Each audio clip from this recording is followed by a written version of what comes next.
na internet. Vocês mandaram pelo WhatsApp? Foi? Vocês mandaram pelo WhatsApp ou foi por e-mail? WhatsApp?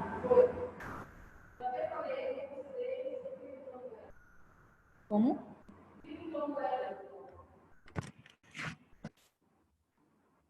Então vai ter que enviar por e-mail, porque eu não tenho. Ficou no meu, o meu telefone está em casa. Porque um monte mandou por e-mail.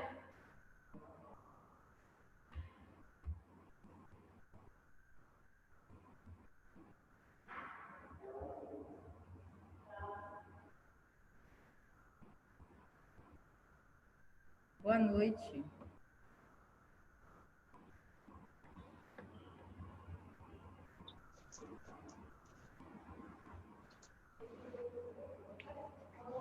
Vocês estão me escutando? Hein?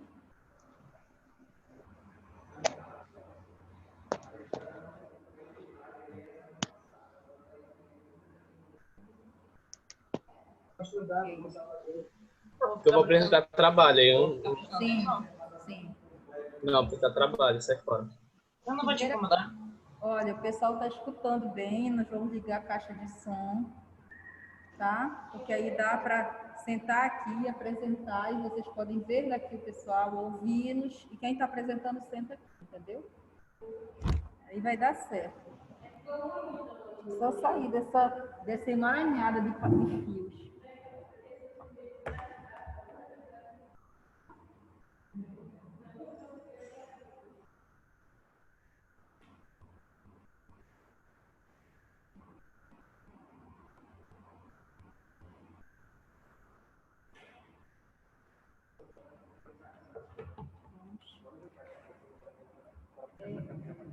Atrás, né, pessoal? A gente arreda mais para lá e passa o cabo de rede por aqui por trás.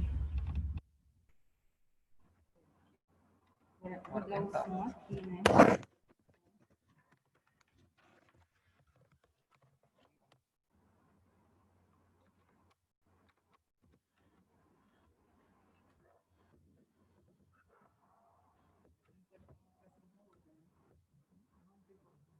O microfone só dá no... Ela não pode ficar de frente com o microfone.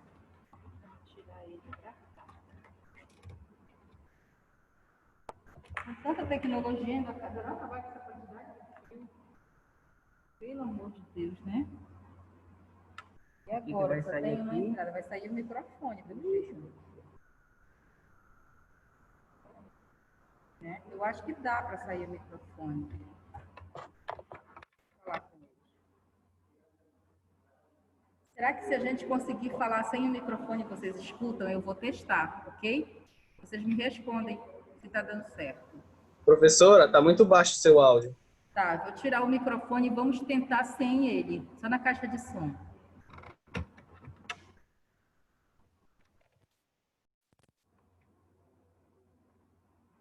Agora, vocês estão me escutando? Tá um pouco melhor. Não precisa do microfone, né? Vamos trabalhar sem ele. Pronto, vamos usar só a caixa de som, tá? Os colegas, nós vamos apresentar aqui, vocês apresentam de casa, eles assistem aqui, assim nós vamos fazer, tá bom? Eu povo dessa turma. Quem já mandou por e-mail, vou abrir aqui o e-mail para baixar as...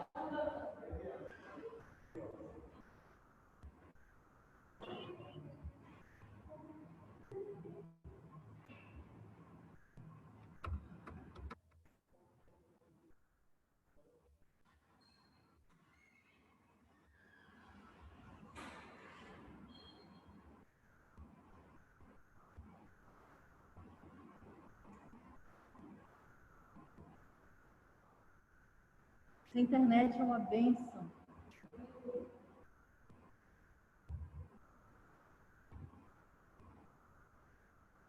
Eu queria essa do Leodemir via rádio. Né, Léo? É, aqui tá ok. Léo é meu colega, Léo é meu colega, nós estudamos juntos. A gente se conhece há muitos anos. Oi, Léo. Com certeza. Estão me ouvindo aí na sala? Hein, professor? Oi? Estão ouvindo aí na sala? Conseguiram ligar? Estou entendendo, está muito ruim o som. Conseguiu ligar aí para a sala? Eu estou na sala? Não. A senhora conseguiu colocar a caixa de som na sala? Conseguimos colocar tudo que precisava. Dá para fazer hoje.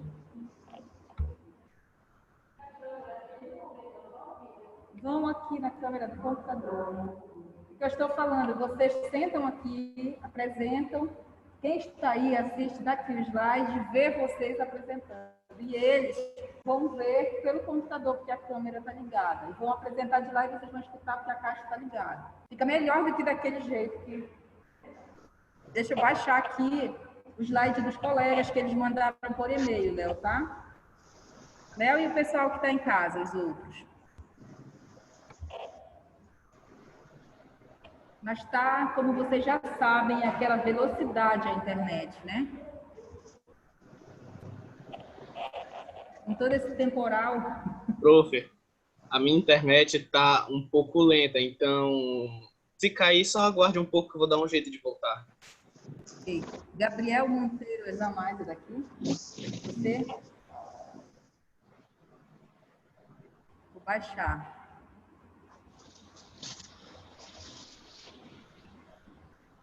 Quem mais mandou o slide por e-mail para mim?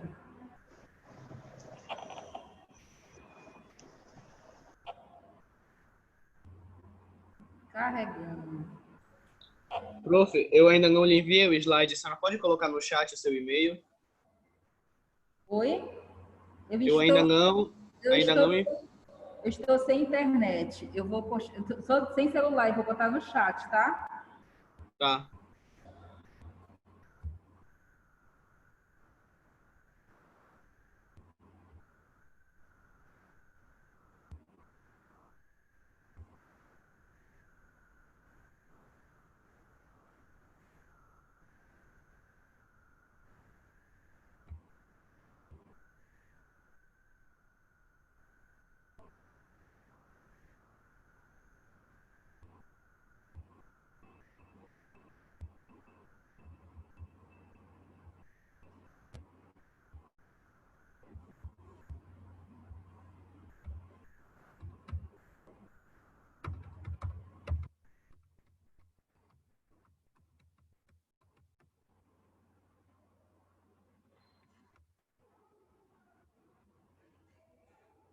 Já encaminhei, tá bom?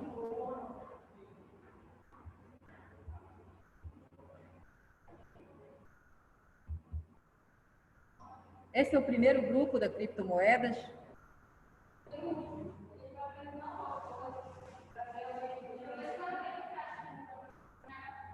Vocês trouxeram no pendrive e vocês mandaram por e-mail? Vocês já apresentaram? Vocês são da equipe passada, né?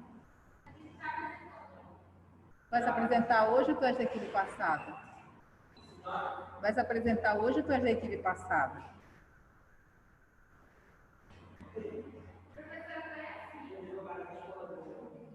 Não, todo mundo aqui é advogado, tu para de defender causa dos outros, Rosiane. Oh, meu Deus. Advogada dos frascos e comprimidos.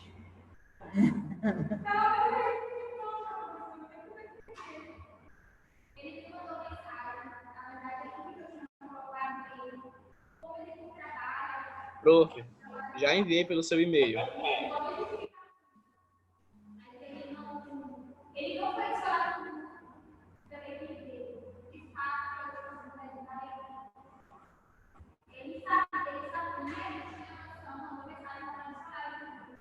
Ninguém te queria.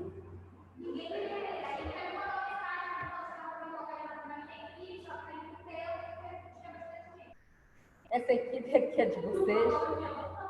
Vocês são desta equipe. Comecem a apresentar. Nós não vamos esperar quem não tem compromisso com a gente. Né? Não acho justo que vocês fiquem aqui plantados, esperando, porque o pessoal no horário de aula está de folga. Nem o pessoal que está em casa. Então, vamos começar. Tá?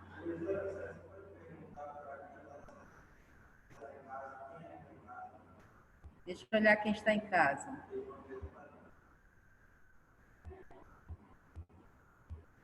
Quem está em casa são 7 participantes. Bruna Moraes, Diogo Iabuti, Franciele Lobo, Jennifer Lima, Leodemir Fernandes, Matheus Vilhena, Nivaldo Carvalho. Professora, o Carlos Vinícius está junto comigo, viu? O Carlos Vinícius está junto comigo. Isso, Carlos Vinícius. Está com quem? Comigo, com a Bruna. Carlos Vinícius está com a Bruna. Tá? Como é o nome dela? Não, não está. Professora, a Berenice está sem energia lá no Moju. Não está funcionando a internet dela. Tá, vamos começar quem está aqui, por favor. Senta aqui que eu vou para lá, tá? Deixa eu pegar a minha agenda de anotação. Eu vou ir para cá. Tô sentindo até um professor.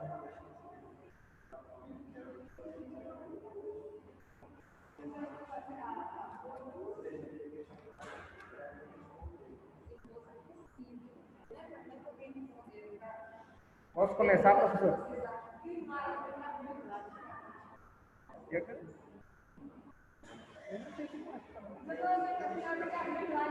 Grava aqui, slide. Enivaldo? Tá todo mundo ouvindo? Estamos. Vem aqui. Mostra onde é que passa, filho. Não é porque ele foi feito da obrigatória. Tá vendo a velocidade?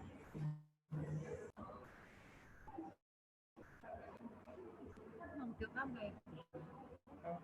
Vou botar aqui casa dele.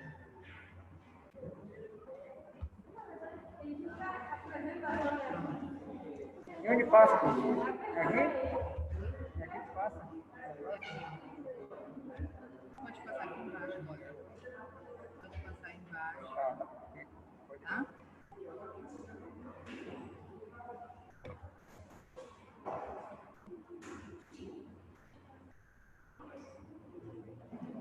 Podemos?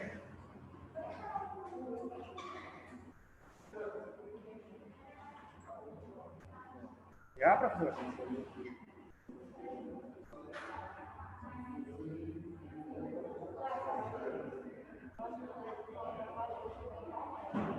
Já, professor? José Duarte.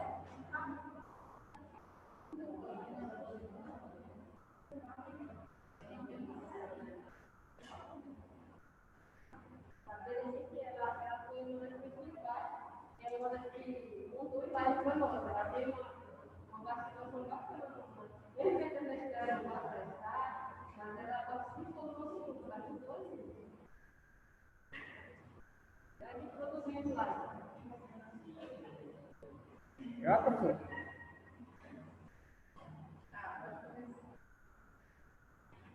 Primeiramente, boa noite a todos.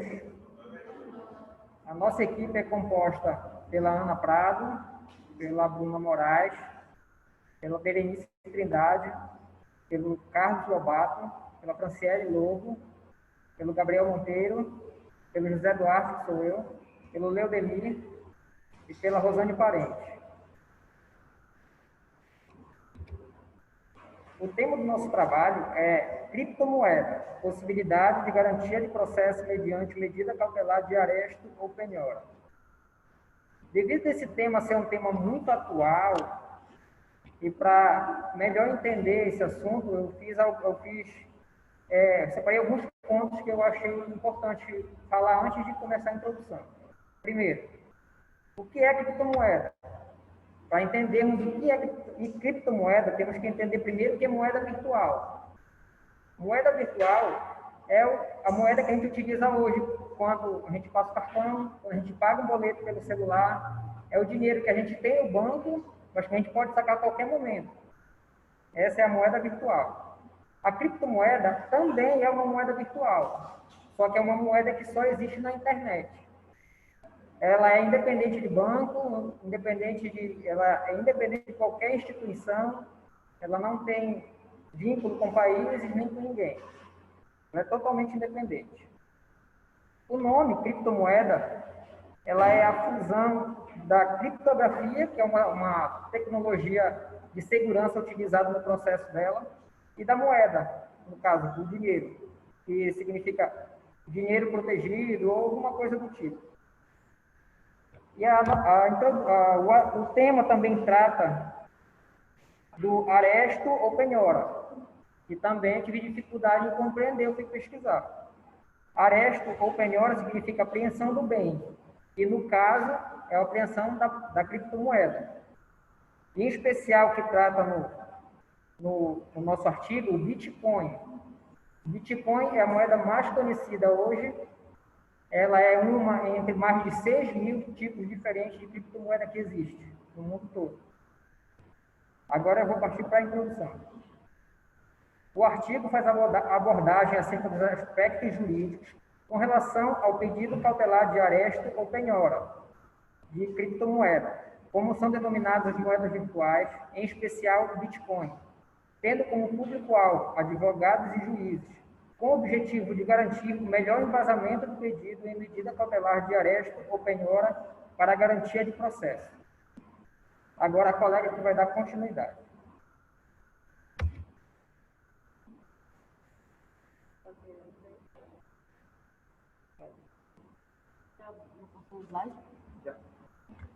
Eu vou falar dos autores, né?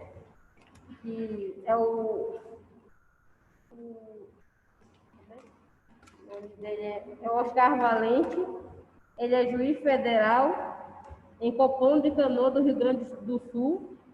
Ele é auxiliar da presidência do TRF4, doutor em Direito, professor em Direito Processual Civil da Escola Superior de Magistratura Federal do Rio Grande do Sul e em curso de pós-graduação. E também vou falar do Robson de Souza. Ele é advogado em atuação em Direito Educacional, Administrativo e do Direito da Criança e do Adolescente. Mantedora do ensino das escolas em todos os estados do país e no Distrito Federal. Com atuação básica, profissional e de jovens e adultos. O próximo slide é da Berenice, mas ela está ausente. Então a gente vai ler a parte dela aqui. A gente não fica um pouco difícil porque ela teria que explicar, mas quando ela não está, a gente vai. Estrutura do artigo. O artigo é de cunho qualitativo, documental e bibliográfico. Está estruturado dentro das normas técnicas da ABNT. Foi utilizado o Código Civil como anexo para embasamento e suporte para o entendimento ao problema.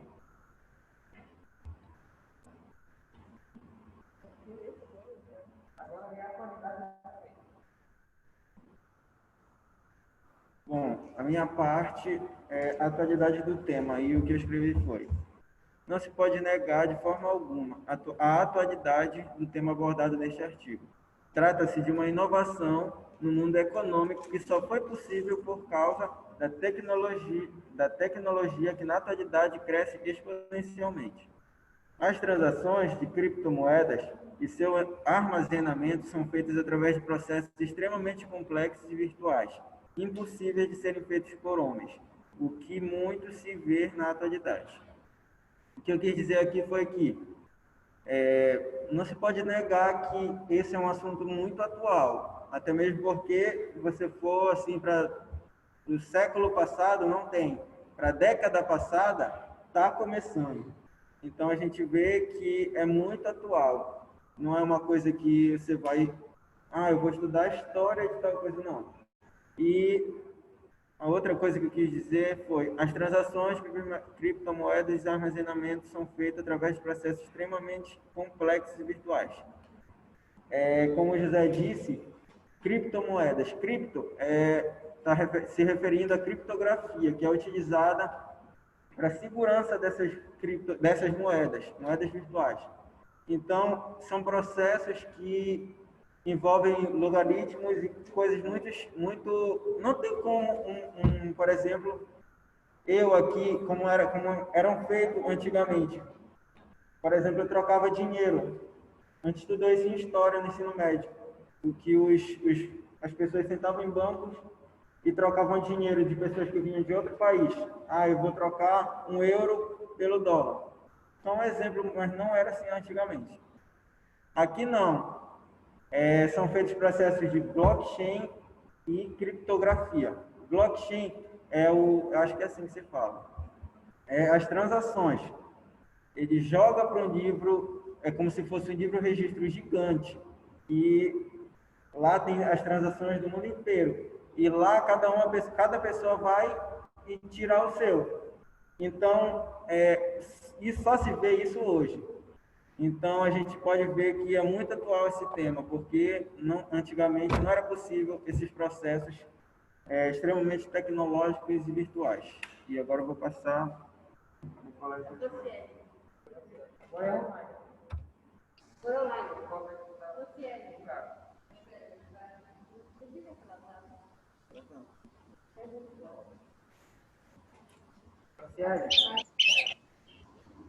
Oi, estão me ouvindo?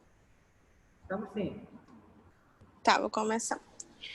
Problema de pesquisa. A criação das criptomoedas foi possibilitada por uma tecnologia composta por uma base de dados que armazena o histórico de transações e possui uma forte criptografia nesse processo. Assim, em divergência das moedas tradicionais, as moedas virtuais não são controladas pelo Banco Central. O seu uso é livre de instâncias burocráticas. Como a maior fonte de poder para os governos são os seus bancos centrais e o monopólio de dinheiro, a mudança de um controle monetário centralizado para um descentralizado apresenta forte resistência dos governos, pois acabaria com tal poder.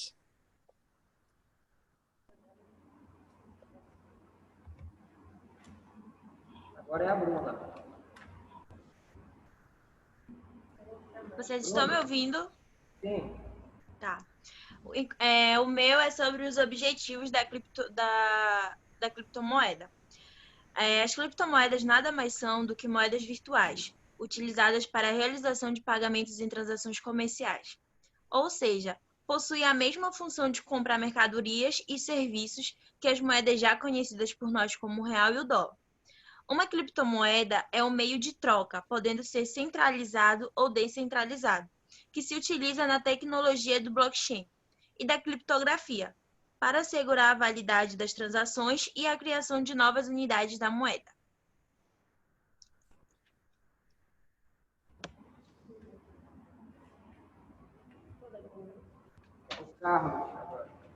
Oi, boa noite. Estão me ouvindo? Sim, vamos lá. Eu fiquei responsável pela pesquisa quanto à finalidade. A pesquisa configura-se como avançada, pois gera conhecimento para aplicação prática. Devemos levar em consideração que existem 2 modelos de pesquisa mais utilizados, que são os modelos básicos e avançados. Quanto à sua natureza, qualitativa. E o que é uma natureza qualitativa, né? Uma pesquisa qualitativa visa os fenômenos que ocorrem em determinado tempo, local e cultura. Uma pesquisa qualitativa aborda temas que não podem ser qualificados em equações e estatísticas. A abordagem qualitativa exige um estudo amplo do objeto de pesquisa, considerando o contexto em que ela está inserido e as características da sociedade a que pertence. Quanto aos objetivos, busca explicar e racionalizar o objetivo de estudo. Por meio da pesquisa explicativa, se busca, como o próprio nome sugere, explicar o que está acontecendo. Nesse contexto, nós podemos salientar a inovação no mundo econômico pelas criptomoedas, como os nossos colegas já citaram anteriormente. Quanto aos procedimentos, documental, bibliográfica, e busca como fonte de pesquisa o Código Civil para a resolução dos problemas. Quanto ao tipo de pesquisa, uma pesquisa científica, pois é a aplicação prática de uma série de processos metodológicos de invenções para o seu desenvolvimento.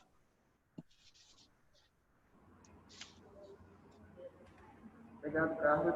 Agora, o Leodemir. Possibilidades de... Está me ouvindo? Sim, estamos ouvindo.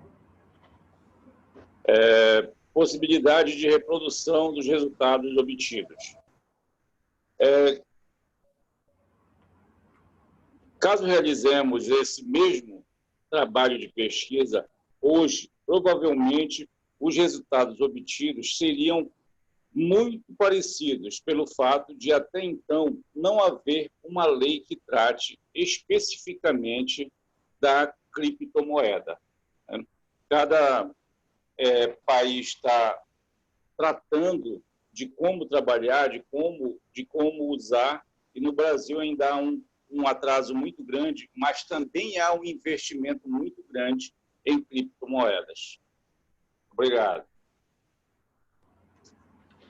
Agora, a colega Rosane.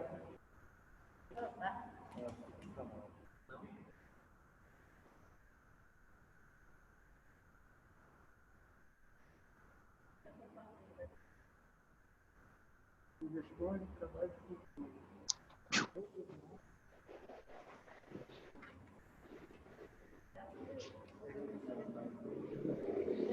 Rosane?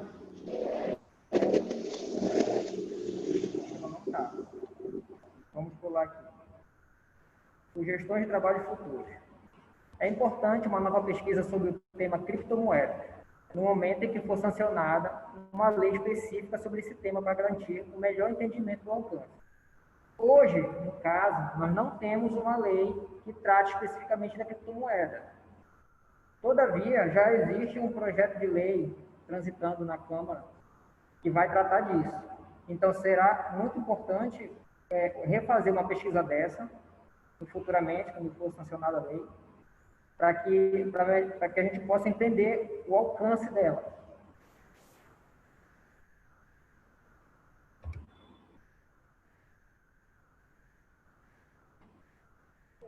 Agora,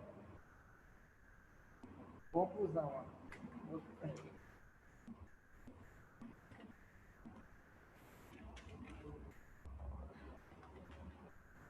Conclusão. Como a legislação brasileira não permite o arresto ou penhora de moeda estrangeira, e a criptomoeda não é emitida por uma autoridade pública, como um país, a solução é requerer judicialmente que o saldo em criptomoedas seja convertido em reais, até o limite do valor devido, para então ser realizado o arresto ou penhora para a garantia do processo. As referências.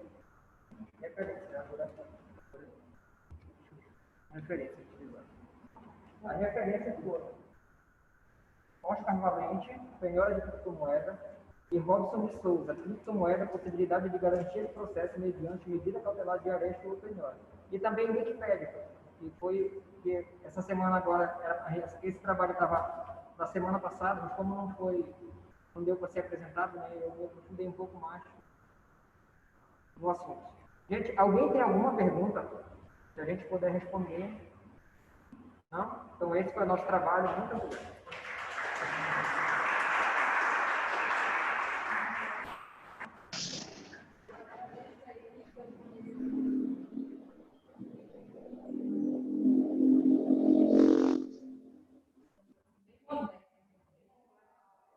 Eu conheci um pouco, eu queria falar de uma experiência mais ou mas eu pensei Você vê o tempo todo, você sendo assediado na internet, parar de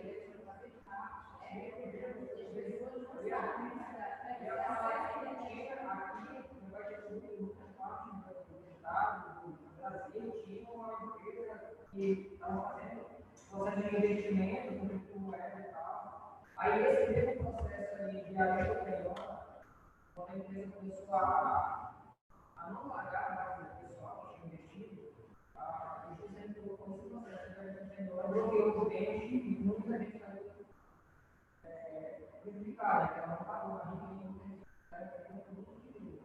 é um assunto que qualquer advogado defenda, né? Porque é muito novo, muito atual.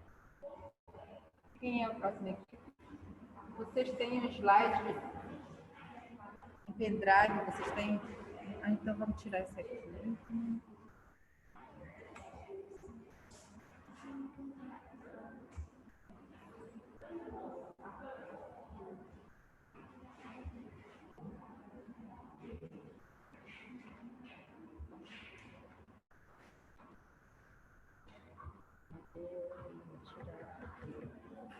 Esse aqui, essa caixa de som certinho, para poder passar para o computador e depois tirar.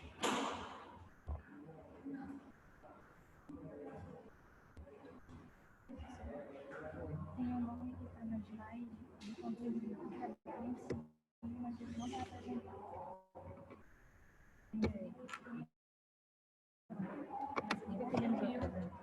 Eu mesmo, realmente não sei. Eu pergunto se ele falou que não, só que ele contribuiu. Ele está aqui na sala? Não. Ele não está em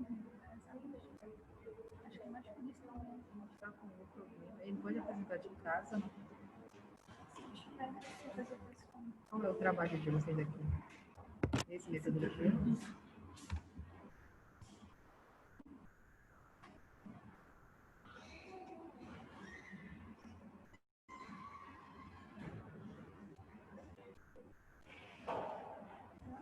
É abrir essa velocidade.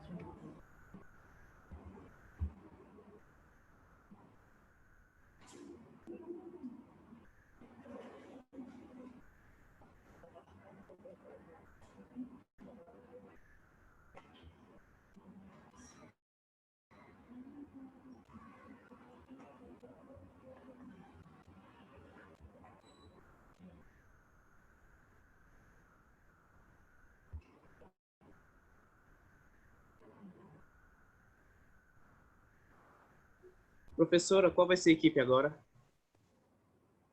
Essa aqui, ó. Equiparação da homofobia ao crime de racismo.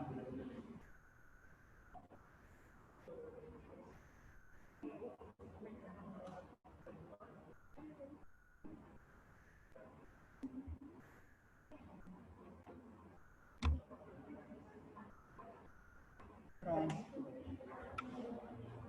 Só ir passando aqui, tá?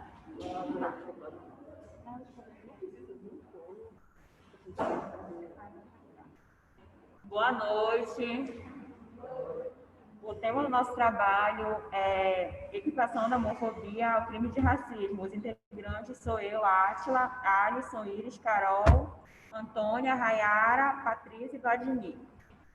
Introdução. O trabalho analisar a conduta do Supremo Tribunal Federal à luz do ativismo judicial, dos princípios e garantias fundamentais previstos na Constituição. O que quer dizer? Quanto o crime por exemplo, quanto o racismo do LGBTs, por exemplo, ele é homossexual. Aí ele vai pedir emprego numa loja que tem pessoas racistas, que não sabe lidar com o gênero que ele escolheu. Óbvio, claramente, que ele vai sofrer o tipo de preconceito e, em devidos casos, até agressão. E que a Constituição decidiu proteger a dignidade deles, porque eles são seres humanos como a gente. E, por exemplo, de raça, cor, eles têm o direito de escolher os gêneros deles. Então, a Constituição resolveu proteger. Atualidade do artigo. A pesquisa denota relevante importância para o tema, denotando-se aos riscos que emergem da atuação proativa do Poder Judiciário, quando usurpa funções que originalmente não lhe pertencem, ainda que em nome da proteção de direitos e garantias fundamentais. Problemas de pesquisa. Uma pergunta. Ah, desculpa, professora, tinha esquecido. Tá aí? Já passei. Da atividade, agora com problema de pesquisa.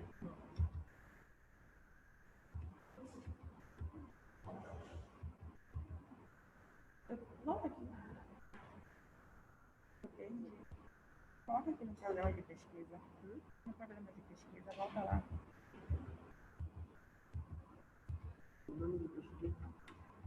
Voltei. O programa de pesquisa é uma pergunta.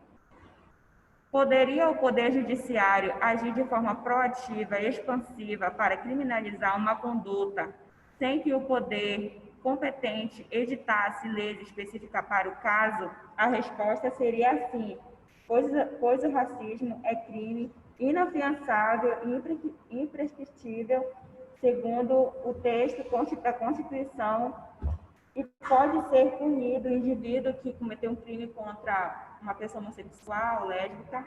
Essa pena varia de 1 ano a 5 anos de prisão, em alguns casos de multa. O STF determina que a discriminação contra pessoas LGBTs seja enquadrada nos crimes previstos na Lei número 7.716, do ano 1989. O estudo da equipação da homofobia ao crime de racismo pelo STF correlaciona a tendência ao ativismo judicial do ordenamento jurídico brasileiro. Vou passar agora a fala para ele.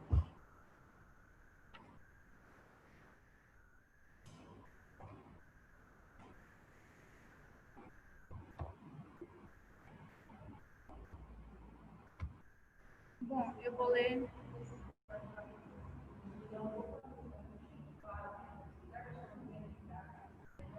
Sim, tá. Bom, eu vou falar um dos objetivos.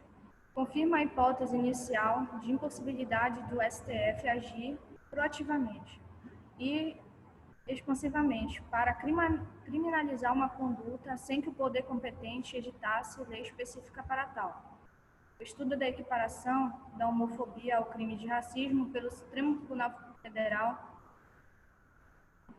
correlacionado à tendência ao ativismo judicial no ordenamento jurídico brasileiro. A pesquisa, quanto à finalidade, quanto à natureza, a pesquisa é básica. Quanto aos objetivos, ela é descritiva. E quanto aos procedimentos, é uma pesquisa bibliográfica. A pesquisa ela é básica, precisa ser usada para comentar uma teoria para reforçar o conhecimento. A pesquisa descritiva, a pesquisa bibliográfica ela é usada como elementos bibliográficos, livros, artigos e coisas da internet. A pesquisa descritiva é para dar exploratória, exploratória é aquela pesquisa feita com elementos, entrevistando pessoas que já passaram por situações práticas, para aumentar o entendimento da pesquisa. Aí, ao todo, foram utilizadas duas referências, que são o casamento, a criminalização da homofobia e a marginação do tema parte, cenograma de leitura, tratando de direito penal, esse decreto de processos, Rogério Guedes, que é o curso de direito penal, Gustavo Lessa, uma criminalização da homofobia e a transfobia, Cleber Nelson, Isso. Família, que é uma norma de direito penal, a parte geral, de Guilherme Silvanucci, uma norma de direito penal e algumas fontes da STF. Vou falar um pouco sobre o resumo artigo contra a página. O presente artigo tem como tema o estudo da equiparação da homofobia ao crime de racismo pelo Supremo Tribunal Federal, correlacionado à tendência ao ativismo judicial no ordenamento jurídico brasileiro. Conforme o entendimento da Suprema Corte, a demora do Poder Legislativo para incriminar os atos de homofobia e transfobia ofende direitos e garantias fundamentais dos indivíduos. Por essa razão, os ministros votaram para que as condutas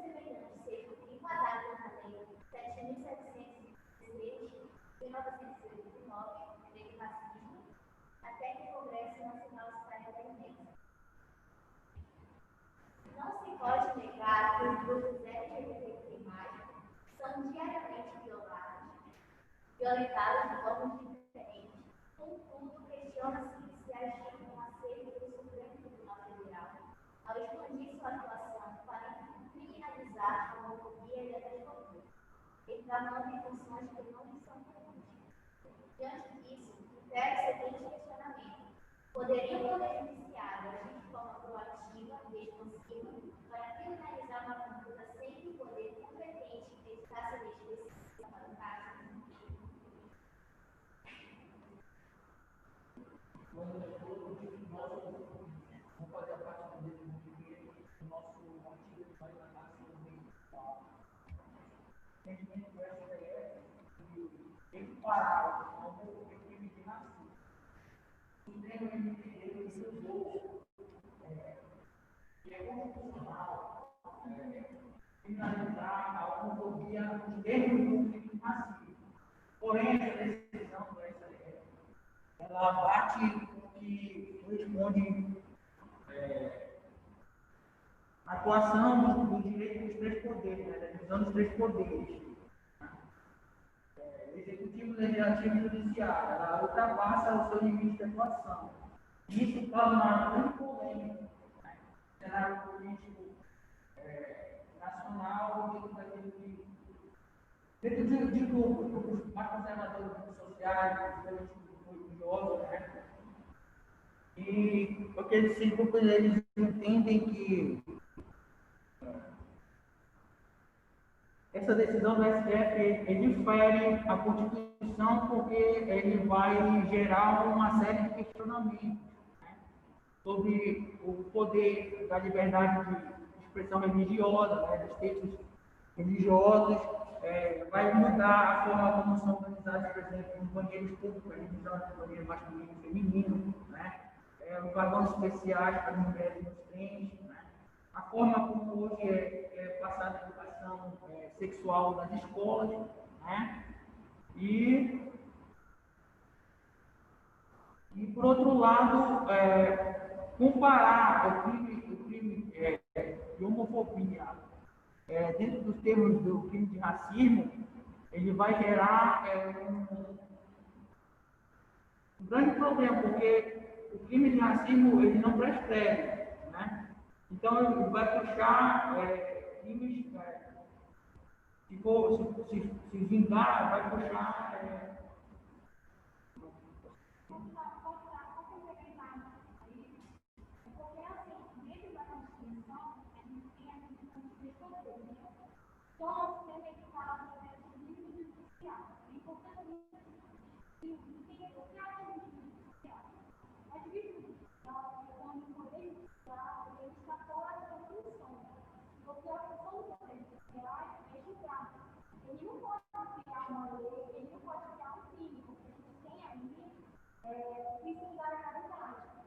Então, essa competência de criar crimes, a gente viu até no direito geral, é da União, que é o que do Congresso Nacional, que é o Poder Legislativo que é essa função.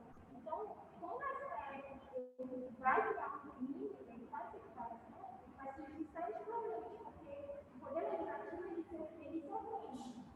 E a gente sabe que o Poder Legislativo, o Poder Executivo e o Poder Judiciário são independentes autônomos do princípio. Então, esse ponto que o nosso trabalho, no artigo, ele vem refletir.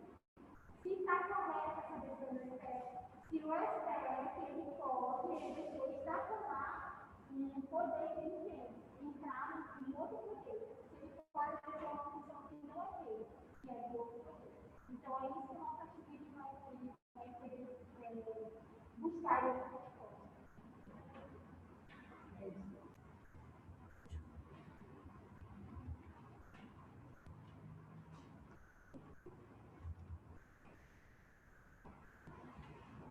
Vamos falar sobre o fundamento da República, que é a dignidade da pessoa humana.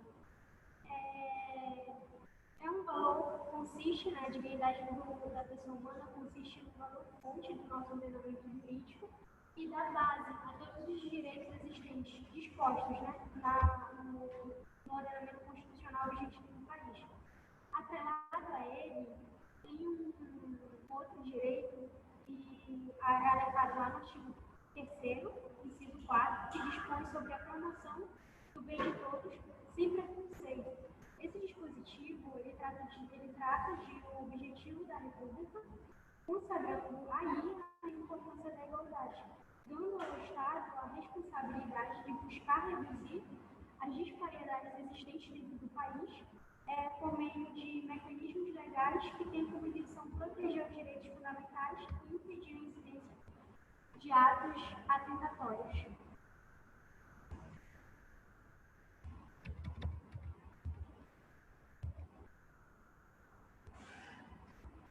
Dentro do nosso trabalho, né,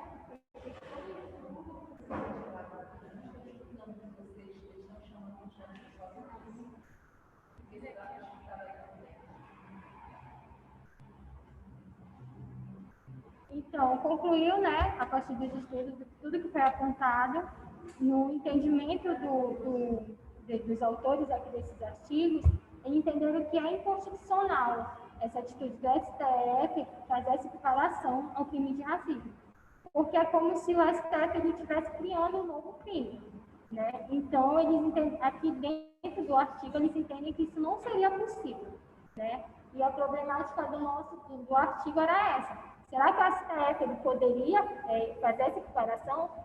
Será que ele estava agindo corretamente? Será que ele estava sendo constitucional?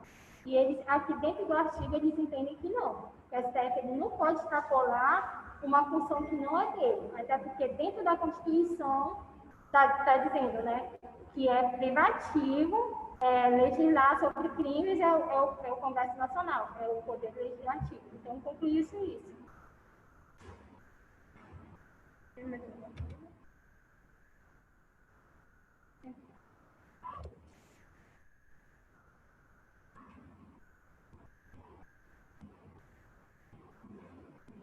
Então, sobre a lista de dúvidas, né? Não ocorreram dúvidas. Perguntas sugestivas. O que é o ativismo judicial? Faz o justo dessa decisão do STF para o Estado Democrático de Direito. Referências utilizadas para análise de crítica? Nenhuma. E esse é o trabalho, finalizando tudo.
Mais uma equipe para apresentar.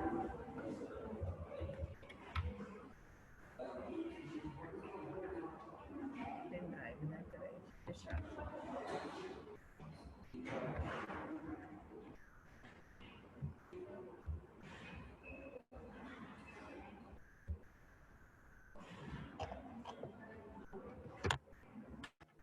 Mais alguma equipe aí, por favor? Preciso do material.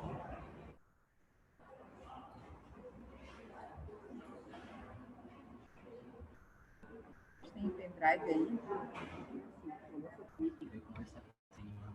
Apresentar hoje.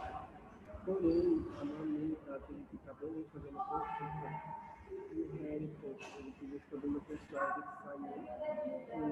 sair. Tem problema pessoal toda sexta, né? Porque ele está assistindo minha aula. Mas assim, O Diogo, acho que faz um tempo que ele está resolvendo as coisas com a família dele.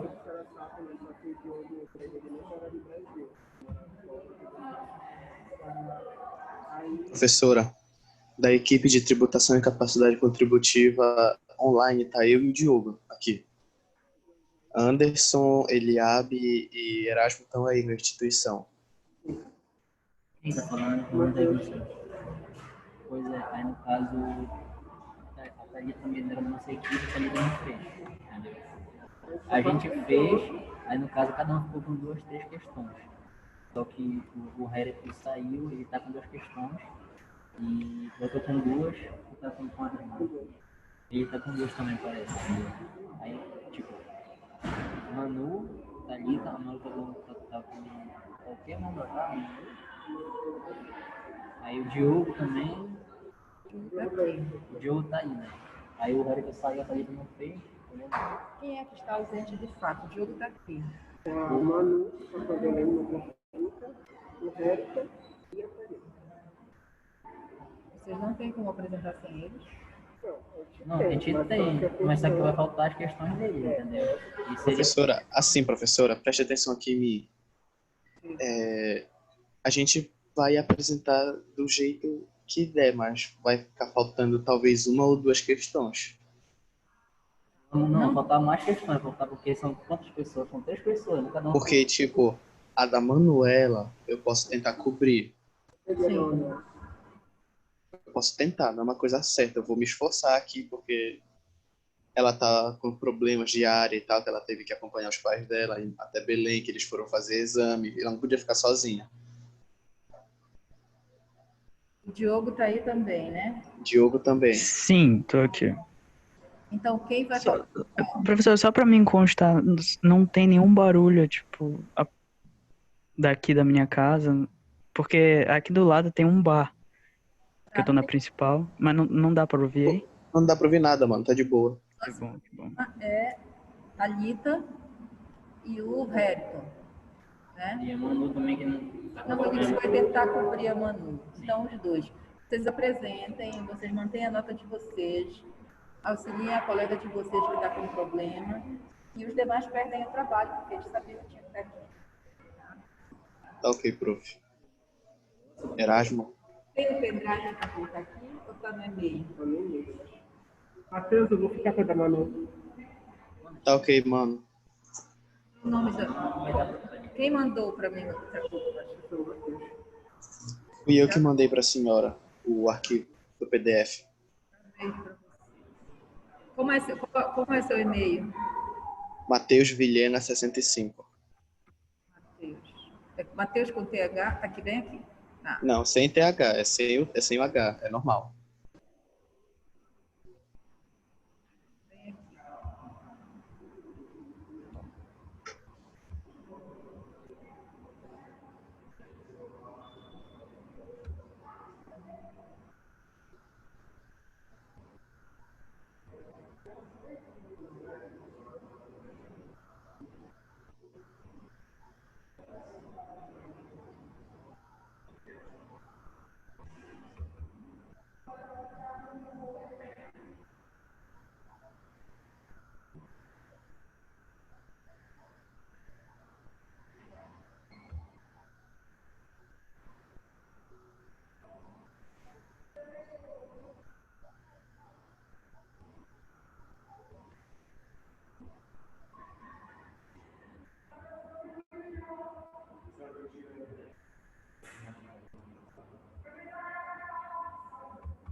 Esse aqui, né?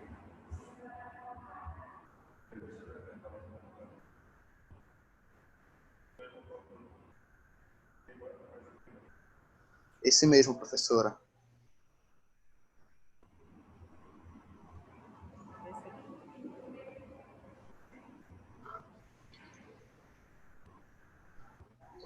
Só pergunte aí pra eles qual vai querer iniciar, se um deles vai querer iniciar.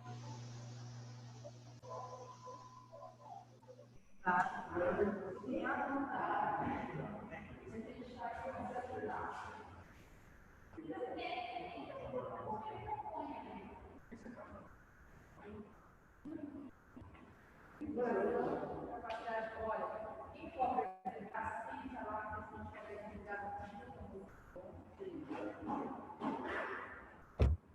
noite. A minha equipe vai falar sobre a tributação e a capacidade contributiva. A minha equipe é composta por mim, Erasmo, pelo Anderson, pelo Eliabe, pelo Matheus, pelo Diogo, pela Manu, que está doente, e pelo Hérito e a Thalita, que não puderam estar por outros motivos.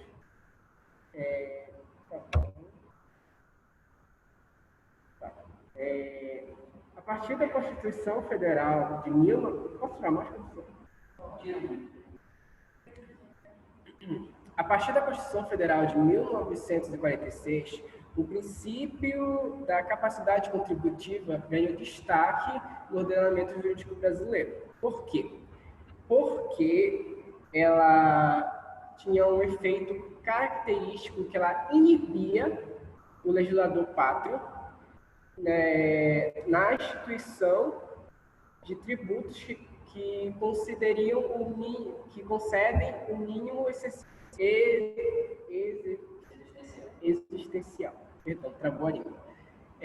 Então, a Constituição de 1946 vem com essa inibição do legislador, podendo assim compreender que os tributos exigidos pelo sistema tributário tradicional têm como finalidade adquirir fundos para suprir necessidades gerais da sociedade. Ou seja, o sistema tributário tradicional vem para atender essa demanda da sociedade como um todo, não só por algumas pessoas. Sendo inegável o prestígio que se deve atribuir a esta área. Ou seja, a aplicação dos princípios da capacidade contributiva a todos os tributos é de suma importância para o legislador brasileiro.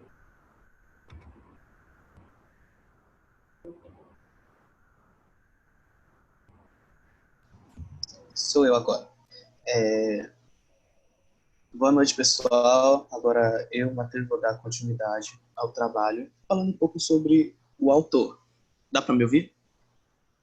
É o Matheus. Tá ok. O autor do artigo que analisamos foi José Lázaro Carneiro Rios. Ele é advogado, economista, contador, articulista do Boletim Jurídico. Ele também é responsável pelos sites que a gente costuma, o .net e se eu não me engano, o âmbito jurídico também. Ele é especialista em Direito de Estado pela EMAB, ou EMAB, como vocês preferirem. Ele é graduado em Ciências Econômicas pela Faculdade de Ciências Econômicas da Bahia. Ele é bacharel em Direito pelo IESUS. Ele é contador e executivo e também empresário na cidade de Salvador.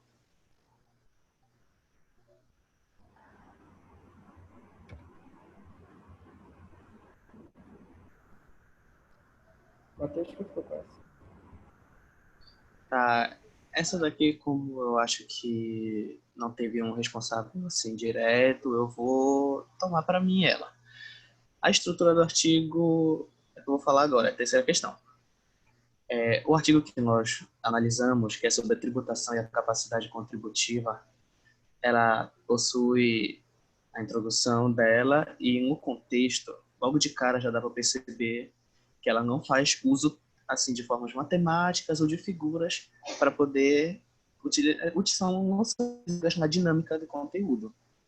Mas ele utiliza diversas referências de autores e filósofos.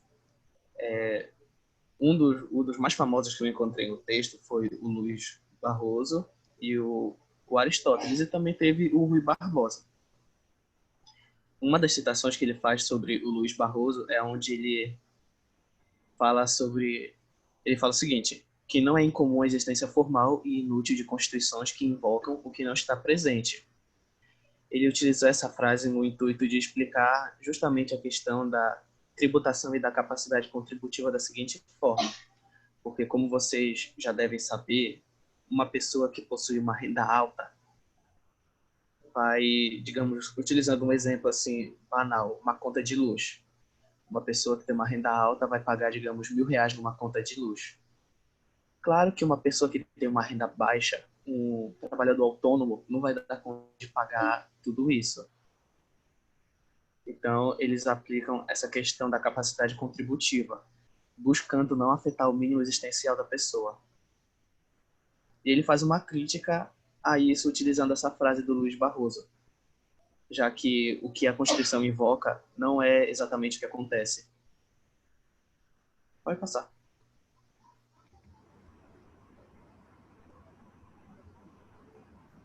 Alguém ficou com a quarta?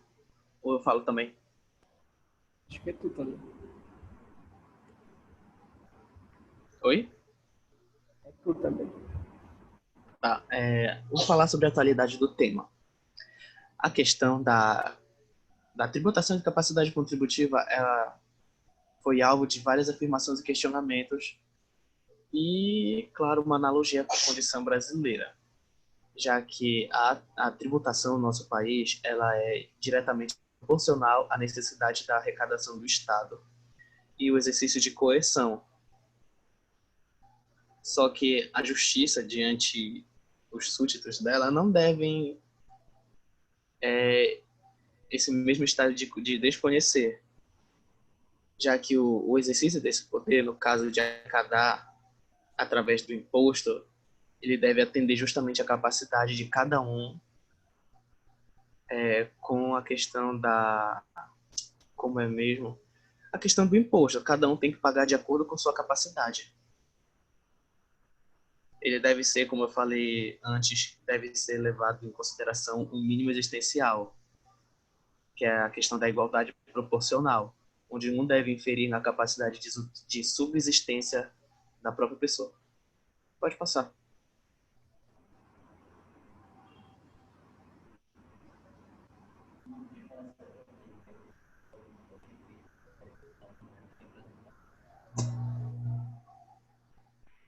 Eu vou falar essa quinta aqui, o Anderson, vou falar essa quinta aqui, porque isso é o que fiz, aqui o Renato ia apresentando e não tá aí, né? É Jesus.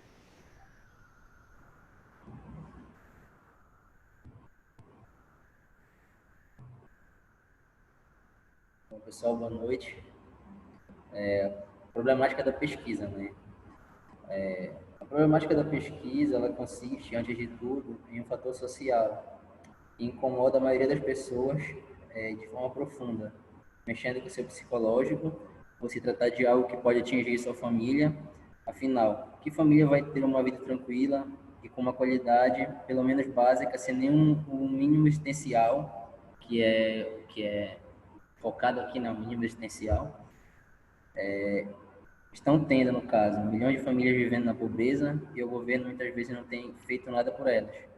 E quando faz, é pelo próprio benefício futuro. Sabemos que os impostos e tributos cobrados não vão todos para ajudar a população, mesmo depois que o governo tira da pobreza os cidadãos carentes e faz a economia crescer. Até ajuda de uma forma, mas depois cobra e empobrece de novo. Pois sabemos do destino de boa parte desse dinheiro, o bolso dos políticos e grandes empresários, beneficiados a custo das pessoas mais necessitadas, que pagam altas taxas para o governo e recebem quase nada em troca, e o pior de tudo, são as autoridades jurídicas compradas, que juraram ter um caráter profissional e se perdem na corrupção.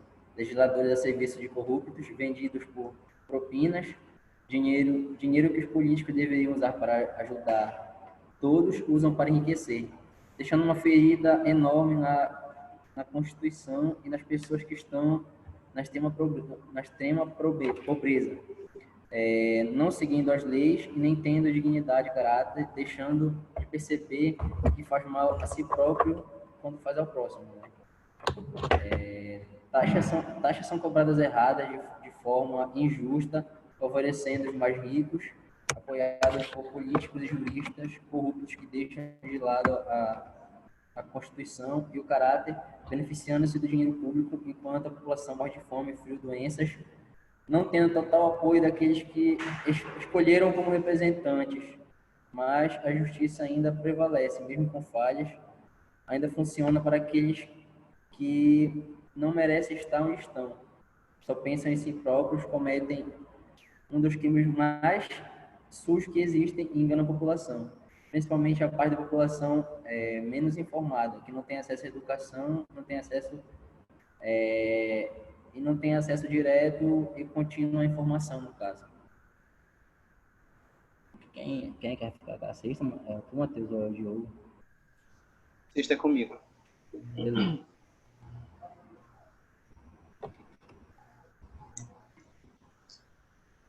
Fala galera, eu de novo novamente, e agora eu vou falar sobre os objetivos.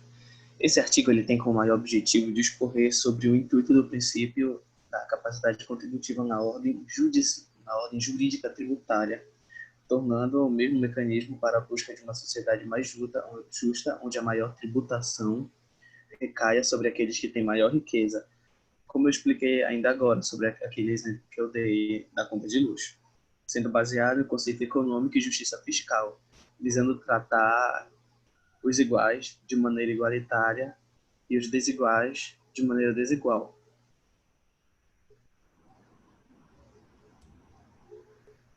Mas é na questão da justiça fiscal, viu?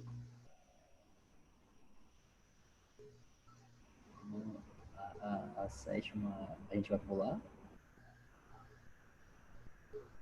Matheus. A oitava já é com o Diogo, se eu não me engano. Sou eu. Ele falou da sétima. A sétima era da Thalita. A sétima era da Thalita, mas ela não fez. A gente passa para a oitava. Oitava, né? Bom, agora falar sobre a oitava questão, que foi referências utilizadas pelo autor. Não vou falar todas, ele fez várias referências, vou falar umas que eu mais senti que precisam ser destacadas. Como, por exemplo, ele fez a citação ao artigo 145, inciso 1 da Constituição Federal, onde está regido que os impostos terão sempre caráter pessoal e serão graduados segundo a capacidade econômica do contribuinte. E a citação, a isonomia aristotélica também foi utilizada para a analogia no texto. Tratar igualmente os iguais e desigualmente os desiguais, na medida em que se desigualam. Partindo para outra aqui, do Roque Antônio Carrasa, eu acho que é assim que se pronuncia. O princípio da capacidade contributiva, que informa a tributação por meio de impostos, hospeda-se nas dobras do princípio da igualdade e ajuda a realizar os ideais republicanos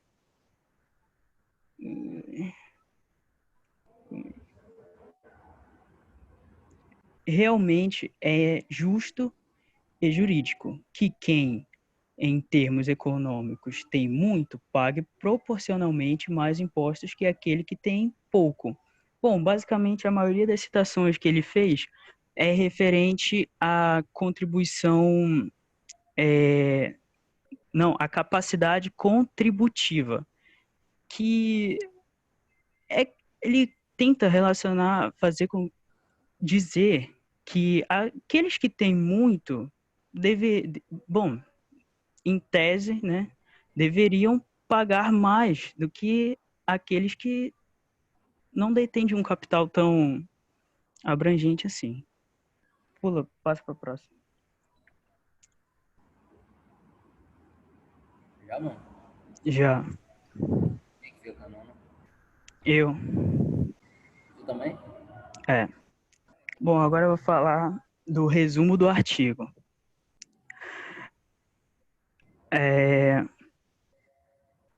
Calma aí que tá. Aí. Vou falar do resumo do artigo.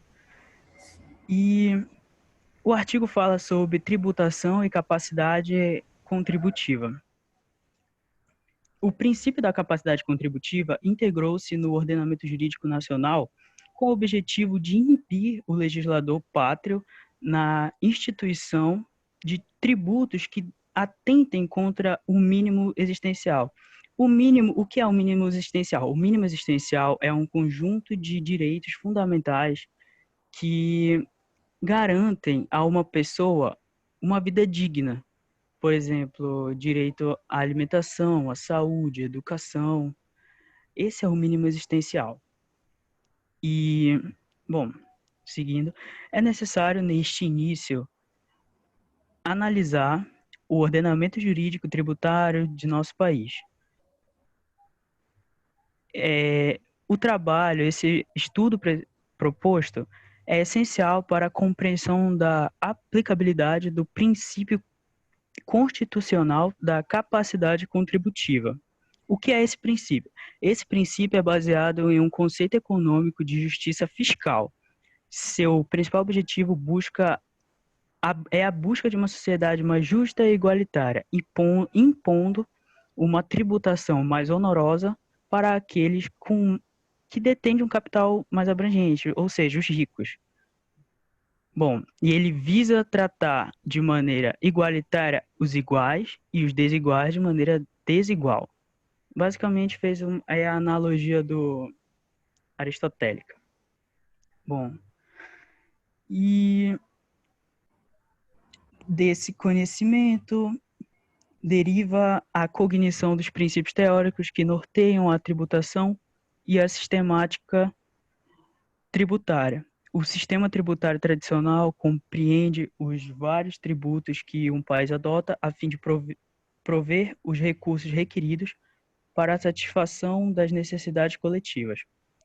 Os sistemas tributários modernos desempenham a função igualmente importante de instrumento de promoção da estabilidade econômica em benefício da coletividade.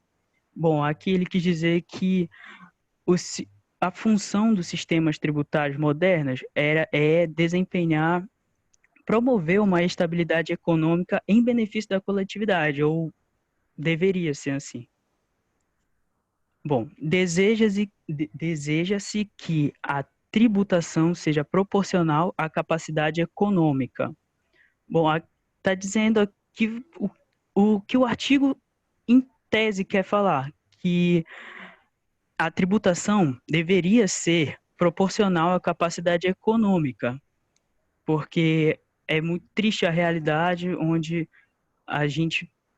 os cidadãos brasileiros pagam um imposto altíssimo e tem muitas transnacionais e multinacionais que não pagam, ou se pagam impostos são muito baixos e causam furos na economia brasileira.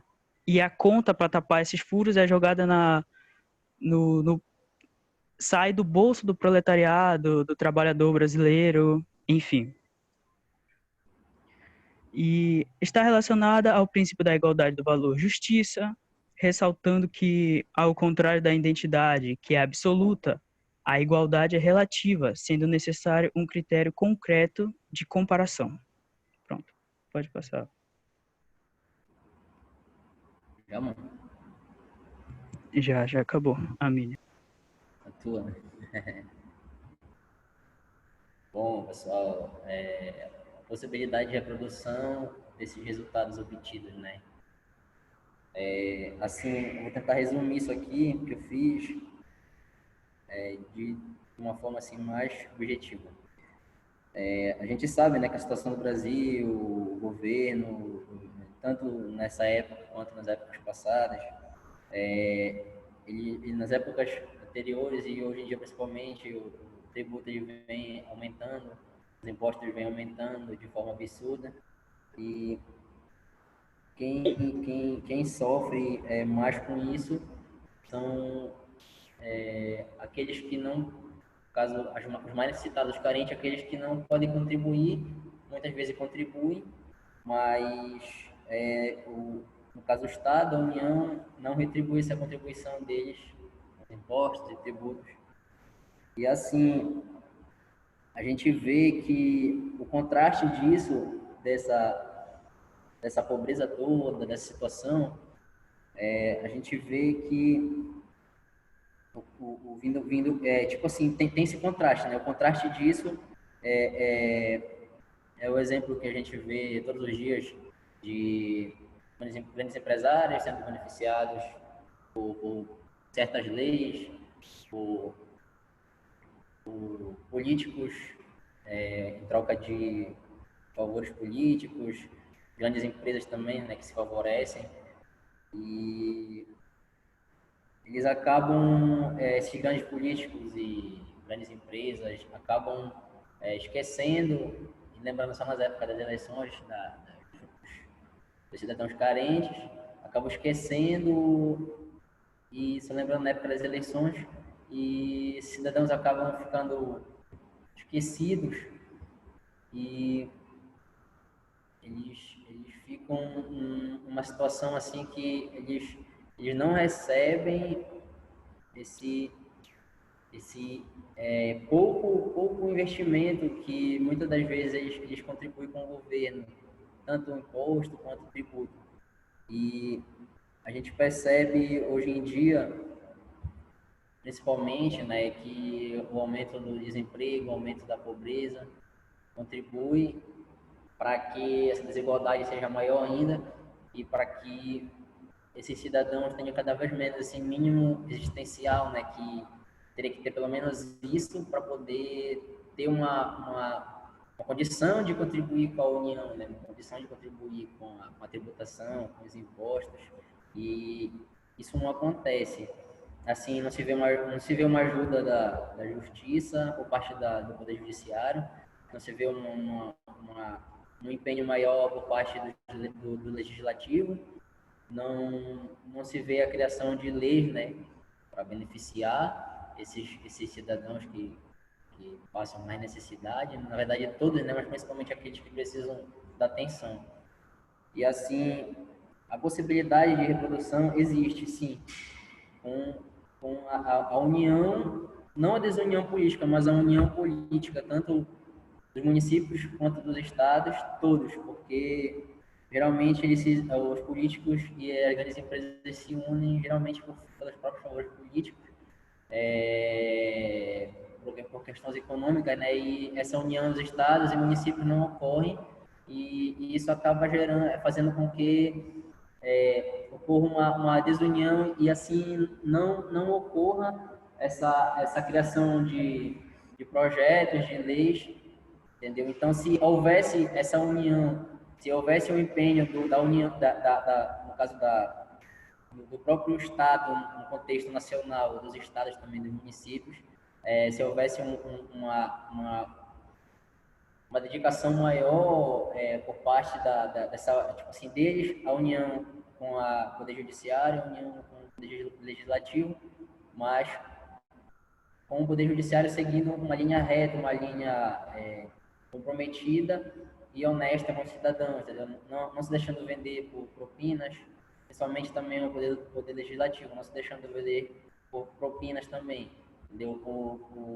Os próprios legisladores serem justos, seguirem com a Constituição, entendeu? E terem um caráter para poder criar projetos, poder criar principalmente leis e assim projetos para que essas pessoas que estão desamparadas, essas pessoas que estão largadas, entre aspas, né, pela União, pelo governo, projetos e leis, né, para que elas venham se beneficiar e assim poder crescer economicamente, né? E o próprio colega falou aí na parte anterior de que as grandes empresas são beneficiadas, né, com a isenção de impostos. Então, eu acho assim que se fosse uma coisa certa, de ser cobrado tudo certo, no caso eles cobram da gente, mas das empresas não cobram. Então, assim, teria que ter uma melhor distribuição, entendeu, dessa cobrança e, com isso, o investimento. E, assim, esses projetos, assim, vindo a combater essa desigualdade, assim, tem uma melhora para todo mundo, tanto para o cidadão, que melhora a qualidade de vida, e assim ele vai poder contribuir melhor com a própria União, entendeu? caso, a União contribui facilitando para que ele saia daquela situação difícil, e ele sai, e assim a União tem um retorno para a contribuição dele, entendeu? A contribuição dele nos impostos e tudo mais, mas tem que ser um imposto justo, entendeu? Então, assim, é como se a economia girasse, entendeu? Com a criação desses impostos, com a criação desses projetos e posteriormente o imposto justo. Quer dizer, a União dá e tem um retorno, mas tudo de forma justa, entendeu? Cobrando tudo justo. E assim a economia gira, entendeu? E tanto nós quanto o Estado, caso tenha um retorno. No caso, esses seriam a reprodução desses resultados obtidos. A 11, fiquei com a 11 também. Essa aqui é outra parte que eu estava falando, mas eu tentei resumir mais ou menos, que é muito grande. Mas assim, a 11 é sugestão para trabalhos futuros. Sugestão para trabalhos futuros. O que eu coloquei aqui, eu fiquei com essa também, o que eu coloquei aqui, eu segui essa minha linha também, coloquei assim, né, que para trabalhos futuros seria interessante abordar o tema menos desigualdades, melhor economia. Entendeu? Foi o que eu falei agora há pouco. Pois como já exposto na problemática teoricamente resolvida anteriormente, o Estado trabalhando para resolver e diminuir as desigualdades sociais e econômicas teria um retorno na economia e faria com que ela girasse, trazendo mais benefícios para a população e para si. Afinal, ambos cresceriam juntos se ajudando. Outro tema bem interessante também seria a não cobrança de impostos para muitas empresas beneficiadas pela União, abordando o absurdo que o governo faz, fazendo vista grossa, né, e não cobrando impostos de muitas multinacionais, obviamente por questões de interesses monetários, políticos e políticos de ambas as partes. Mano, quem foi que ficou com a 12? Matheus? Oi, mano. Quem foi que ficou com a 12? A 12 e 13 são do Eliabe.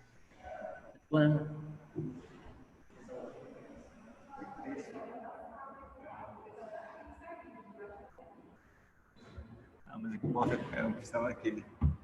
Boa noite. Aqui é a questão 12ª e 13ª. Que lista de dúvidas. A primeira dúvida foi: o que é o princípio da economia aristotélica? O princípio da economia aristotélica, ou o princípio da igualdade, traz como ponto central o tratamento igual para os iguais e o desigual para os desiguais na medida das suas desigualdades.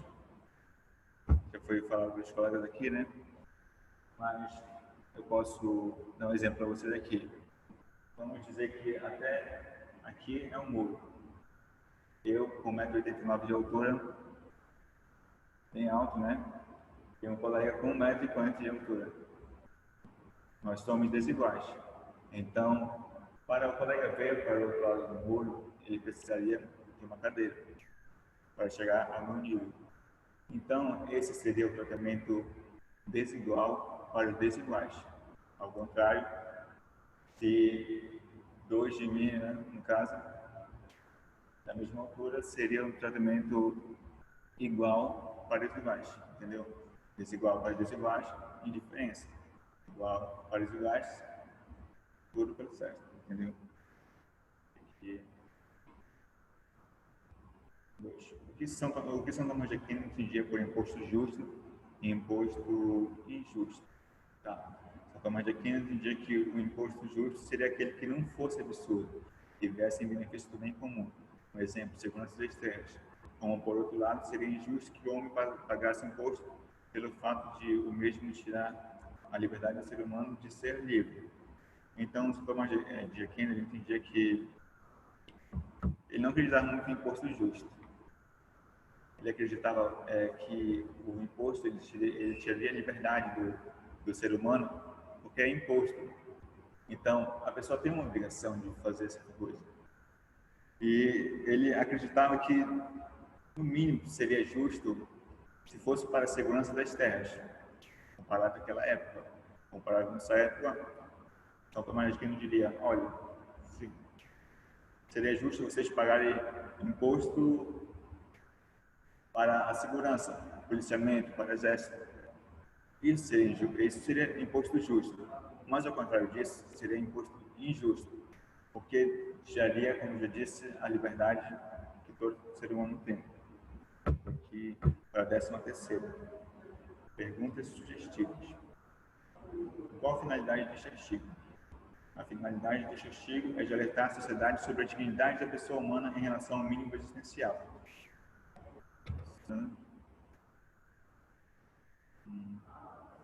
A finalidade deste artigo é alertar a sociedade sobre a dignidade da pessoa humana em relação ao mínimo existencial, ou seja, a dignidade do indivíduo de sobreviver. O referido artigo deixa claro nas palavras do professor Leomar Baleiro: toda e qualquer pessoa precisa do mínimo para a sua existência. A distribuição mais igualitária proporcionaria, assim, o crescimento do desenvolvimento em benefício de todos. Então, aqui, a finalidade deste artigo aqui é de alertar a sociedade que as pessoas elas precisam do mínimo para a sua existência. Então, o imposto ele não pode ser cobrado, como já foi no passado, em excesso sobre os mais pobres. Esse imposto ele deve ser cobrado aos mais capitalizados, dos mais ricos. Então, a finalidade desse artigo é de nos alertar sobre isso, sobre a distribuição de renda, que no nosso país, como quase em todos os países, são muito desiguais. Quem é o legislador pátrio? O legislador pátrio tem como principal função a elaboração das leis, legislação e fiscalização das mesmas. Essa função é exercida pelos deputados e senadores no âmbito federal. Então, o legislador pátrio seria aquele que ele fica em função da fiscalização das leis, da criação das mesmas, mas ele não tem poder absoluto de decidir só nas coisas. Ele precisa agir em conjunto com os outros poderes, que são os legislativos, executivos e judiciários. Mais ou menos isso aí. Agora a conclusão ficou no quê? Conclusão.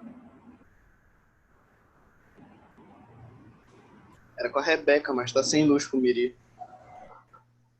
Miri não, Muju. É. E aí?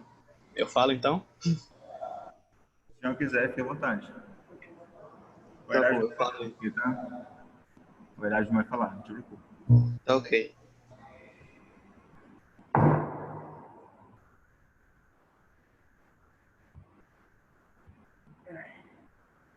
Então, nós podemos concluir que no cenário brasileiro, a tributação, a cobrança de imposto que é utilizada para suprir as necessidades do governo federal é, no mínimo, absurda.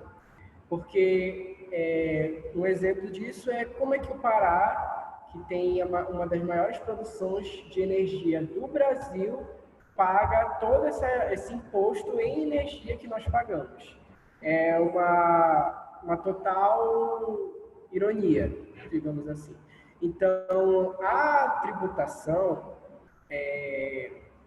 veio com a Constituição de 1946 para impedir que o legislador ele possa interferir como posso dizer, nos direitos essenciais daquela pessoa, para que aquela pessoa não seja assediada juridicamente pelo Estado, pelo fato daquela pessoa não poder acompanhar a demanda que o Estado está impondo a ela. Até porque o Estado ele não vê a demanda de cada pessoa como pensando se essa pessoa tem condição ou se essa pessoa não tem condição. Ele simplesmente abrange todo mundo vai ter que pagar isso e pronto, acabou-se. Umas pessoas vão ter condições e as outras não. Então, é basicamente isso que o artigo vem contestar. Por que o Estado tem que intervir com aquela tributação, sendo que a grande maioria do proletariado, nós, não podemos pagar aquela tributação. Aí vem toda a questão social, da sociologia, do capitalismo e tudo mais, que é um âmbito muito grande, mas, porém, é muito importante, sim, como eu disse, a gente ter a devida importância nessa área. Aqui nós temos referências e faz o trabalho. Obrigado.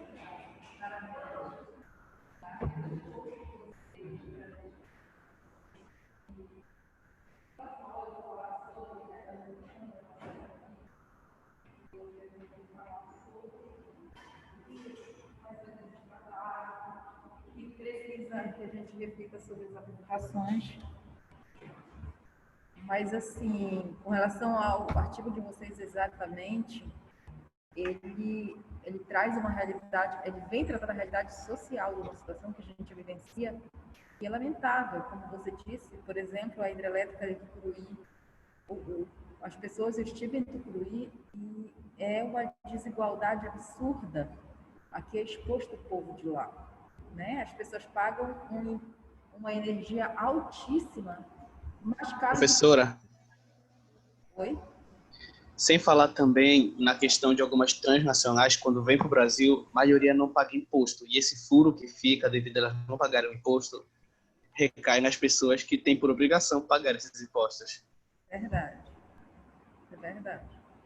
Bom, nós vamos encerrar em face de que são 22h43, né? Ao povo, para vocês verem que os colegas se empenharam tanto que eles nem viram a hora passar. Isso é muito bom saber disso, né? Enquanto alguns não querem nem saber, né? Perderam a oportunidade de ter da socialização de assuntos tão importantes como foram debatidos hoje aqui, né? Principalmente para advogados, infelizmente, enquanto que outros estão aqui até agora. Muito obrigada pela presença. Na próxima aula nós vamos conversar um pouquinho sobre o que nós tratamos hoje, tá certo? Professora, a chamada de quem está online aqui, a senhora já está contada? Já anotei. Obrigado, tá bom? Boa noite. Muito obrigado pela